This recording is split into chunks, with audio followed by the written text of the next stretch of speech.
The century-old urge of government to make laws, rules and regulations has taken a battering in the very place where they make laws, rules and regulations.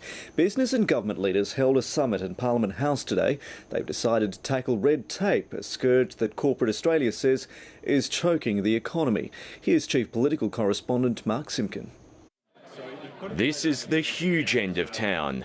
The companies represent $900 billion in shareholder value. It's the first time in 112 years that we've had this opportunity. After waiting so many years, they met for just 3 hours, working through a long wish list and more corporate jargon than you can point a key performance indicator at. Best practice approaches to risk-based regulation. Robust regulatory impact assessments. Free interchange of issues around matters of mutual interest. Less regulation or risk-based regulation rather than regulation for regulation's sake, both in existing regulations and new regulations.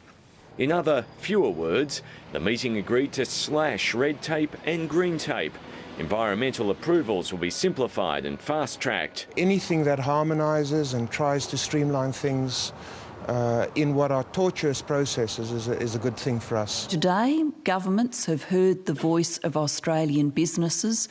Tomorrow, in COAG, we will take action. Hundreds of environmental subsidies and tariffs are also in the firing line, considered redundant under a carbon tax. This is a tour de force by the largely foreign-owned resource extraction corporations who are coming to town to get rid of the environmental laws, to emasculate them. Look at that.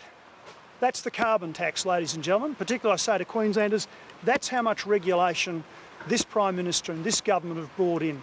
They seem to measure their progress by how much regulation, how much red tape, how much bureaucracy they bring in. Big business likes the idea of a budget surplus, but some CEOs are worried about exactly how the government will achieve one.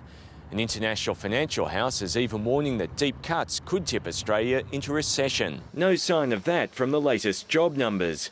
The unemployment rate held steady in March as the labour market added 44,000 jobs, many more than predicted. The Australian economy in the last month has created a third of the jobs created in the total US economy. Business has spoken.